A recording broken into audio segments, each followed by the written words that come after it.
Bonjour et bienvenue sur autoplus.fr. Nous sommes à quelques jours du Salon de Genève et nous avons la chance de pouvoir découvrir en avant-première cette nouvelle génération d'Audi A6.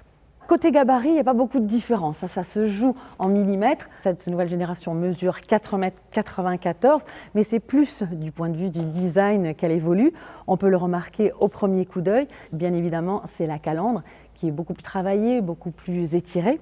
Et puis aussi plus basse. Idem pour la signature lumineuse. Alors, les optiques ont un petit peu la même forme, mais la signature lumineuse est véritablement différente. Et on va voir, c'est un petit peu la même chose aussi à l'arrière. Alors, pour ne rien vous cacher, moi je m'attendais à une signature lumineuse, comme on a vu justement sur la 8 et la 7, qui court justement tout le long du coffre.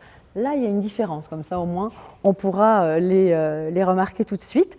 On retrouve tout de même ces petites barres qu'on a vues sur l'Audi A7 Sportback, mais là vraiment c'est un arrière totalement différent de la précédente génération, mais aussi de ses grandes sœurs. Donc bien évidemment, on se retrouve comme sur l'Audi A7 et l'Audi A8 avec cette belle planche de bord, le virtual cockpit et ces deux écrans superposés. Sur la version haute, l'écran supérieur fera 10,1 pouces. Sur l'écran en dessous, c'est 8,6 et sur les entrées de gamme, eh bien, les deux écrans auront la même dimension. Ce qui est sympa, c'est vraiment, on peut écrire et on peut écrire sans même regarder.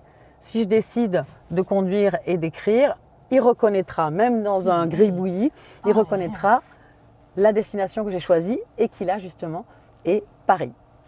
Précisons tout de même que cette nouvelle Audi A6 sera disponible uniquement en boîte auto. Il n'y aura pas du tout de boîte manuelle, quelles que soient les motorisations. Alors bien évidemment, à l'arrière, on va être extrêmement confort. Toujours le même principe, c'est qu'on est toujours mieux à 4, puisqu'ici, il y a ce tunnel qui pourra gêner le passager central.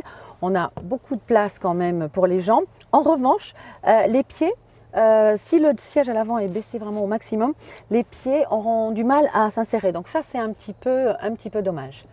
Mais sinon, côté empattement, il grandit de 12 mm. Alors, c'est pas beaucoup, mais ça apporte quand même un petit peu d'espace à l'arrière, notamment.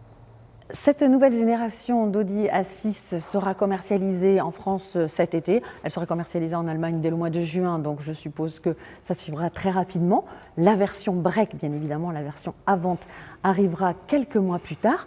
Côté motorisation, eh bien, on retrouvera un 3 litres TDI de 231 et 286 chevaux, un 3 litres TFSI de 340 chevaux et enfin un 2 litres TDI de 204 chevaux. C'est une évolution de ce 2 litres TDI qui gagne d'ailleurs à cette occasion quelques chevaux supplémentaires.